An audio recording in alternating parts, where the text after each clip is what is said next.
Hürmetli vatandaşım, bugünkü semizni başlaymiz. Ata 1-ayning 21-kuni Prezident Trump Washingtonda murosim o'tkazib, vazifa topshirilish murosimi o'tkazib Oqsaroyga kirdi. Prezident Trumpni g'alaba bilan tabriklaymiz. Muvaffaqiyat bilan tabriklaymiz. O'tgan yili 12-ayning 2-kunidan boshlab bu yil 1-ayning 4-kunigacha Jungo'ga munosabatlik so'zlagan so'z ibora e'lon qilgan nutq bayonlarini qo'llaymiz. Biz Prezident Trumpning xizmatlariga utuq tilaymiz. Endilikdagi mavzu Amerika Qo'shma Shtatlar Davlat Majlisi Kengash palatasi Shangang kishilik huquq qonun loyihasi o'tirib qo'ydi. Mavzuli xabar 1-ayning 18-kuni Amerika ovozining Xitoy tili programmasi e'lon qilindi. Xabar mundaq başlandı. Amerika Qo'shma Shtatlari Davlat Majlisi kelgusi bir necha kun ichida Shangangning kishilik huquq qonun loyihasini qaytadan o'tirg'a qo'ydi. Balki Amerikada yangi saylangan Prezident Trump vazifaga o'tirish sharpisida bir mezgil Jungo'ga qattiq maydonini oshkorlaydi. Amerika Davlat Majlisi Kengash palatasi a'zosi Marco Rubio mundaq ko'rsatdi. Men kelgusi bir necha kun ichida Shangang kishilik huquq masalasi to'g'risida qayta qonun loyiha qo'yishni umid qilaman. Amerika rahbarlik kuchini oshkorlashi kerak hamda tashqi siyosati umumiy qimmat qarashlarini qo'llashi kerak. Marco Rubio ve yana başka devlet meclisi a'zolari Tom Cotton bilan birleşip 2016 yılı 11 ayda bu kanunu o'ttirib qo'ygan edi. Qonun loyihada Shangang xalqining negizlik erkinlik huquqiga besim ishiltayotgan Jungo ve Shangang amaldorlarini jazolash to'g'risida taklif berilgan.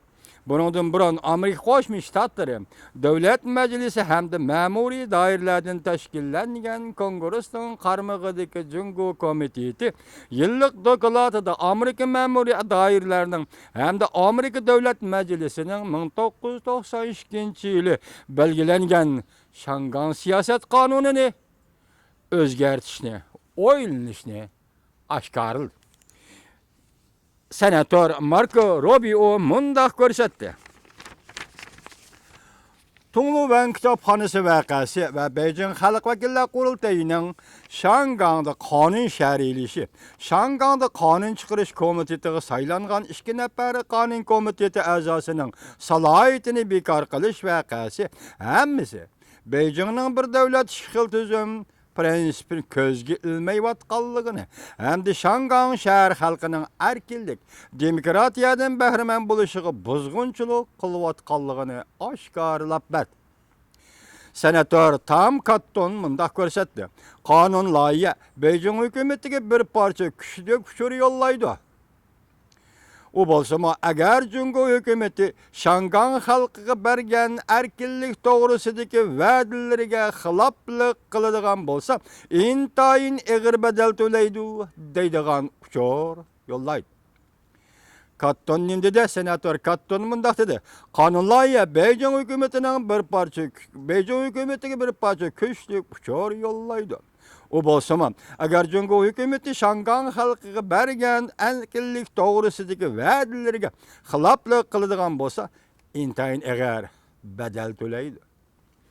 Amerika mutaxassislari Prezident Trump bir Jungo siyosatiga qayta aniqlik berish kerak yoki bir Jungo siyosatini qayta tuzish kerak deyishdi. Mavzuli xabar 1-ayning 18-kuni Amerika ovozining Xitoy tili programmasi e'lon qilindi. Xabar mundaq boshlandi. Washington, Amerikada yangi saylangan Prezident Trumpning bir Jungo siyosati to'g'risidagi so'z iboralari yaqindan beri o'ziksiz munozara qo'zg'ab, Washington bilim xazinasining qizg'in muhokama qiladigan temasiga aylandi. Garchi ba'zi kuzatuvchilar ansirisimu Prezident Trumpning Wall ko'chasi gazetining muxbiriga bayon qilgan suhbatidagi barliq masalalarni suhbat qilamiz. Barliq masalalar ustida suhbat elib boramiz. Diqqatma so'zga vatandoshim, barliq masalalar ustida qayta suhbat qilamiz. Jumladan bir Jungo siyosatimi shuning ichida. deganligi Tayvanni Amerika Jungo savdosi dastakka aylandirishi mumkin. Biroq yana boshqa tahlilchilar mundaq ko'rsatdi.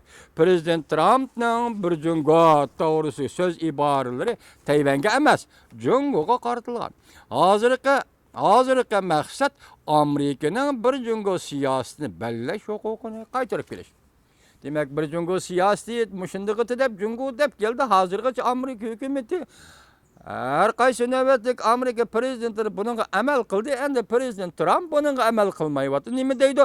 Hozir ba'zi kuzatuvchilarning so'zida bir Jungo siyosatini belgilash huquqini endi Amerika Qo'shma Shtatlari qaytarib kelish yoki Aqsaray qaytarib kelish yoki prezident Trumpning qo'liga qaytarib kelish deydi. Sobiq prezident George Bush davrida Amerika davlat mudofaa ministrligida Jungo Tayvan Mongoliya ishlari bo'limining mudiri bo'lib ishlagan Dan Blumenthal mundaq ko'rsatdi. Prezident Trumpning vazifaga o'ltirishi Jungo Amerika munosabatini qaytadan tekshirish va qaytadan tanlashning yaxshi fursatidir. Men bir abzas so'zga Blumenthalning so'ziga diqqat qiling vatandoshim.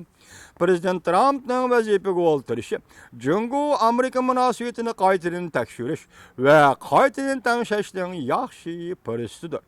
Çünkü Tayvan Amerika'nın menfaat dairesinde bulup kalmasın. Tayvan'ın birinci septiki geopolitikalik orni Amerika için stratejik kıymetli ega. Tayvan yer şarı boyunca kişilik hukuk ve demokratiyanın terakkiyatı da Amerika yolu koygan siyaset için mu intayim mühim. Şunun için Prezident Trump hükümeti hukuk yürgüzgenden keyin tabii halda növbetdeki bir Jungo siyasetini gözden geçirdi. Tekşirdi. Bu arkalık Jungo tarafga Amerika'nın Jungo belgilegen bir Jungo siyasetini kabul kılış zaruriyeti yok deb hushyor yetkizdi. Bu arkalık Jungo tarafga Amerika'nın Jungo belgilegen bir Jungo siyasetini kabul kılış zaruriyeti yok deb hushyor yetkizdi. Növbette Amerika Şirketçiler Tədqiqat İnstitutu Şərqi Asiya tədqiqat türünün müdiri bulup işləvatqan Dan Blumenthal həftənin 2-ci günü, yani 13-cü günü 17-ci günü Washington Bilim Xəzinəsi Strategiya və Xalqara Tədqiqat Mərkəzində Prezident Trump Aqsaraya kirgəndən keyin Tayvan boğuzu bexatarlik vəziyyəti toğrusida ötküzülgən muhakimə yığınında mundaq görsətdi. Bir Jungo siyaset doğrusu ben bundaq hesaplayman. Prezident Trump hükümet kabinetida bazılar o'xshash ko'z qarashga ega. Yani ular ish tushgandan keyin ular naytir rushan ko'rsatdiki. Kechiring vatandoshim, leksiyamizning davomini 2-leksiyada anglaysiz.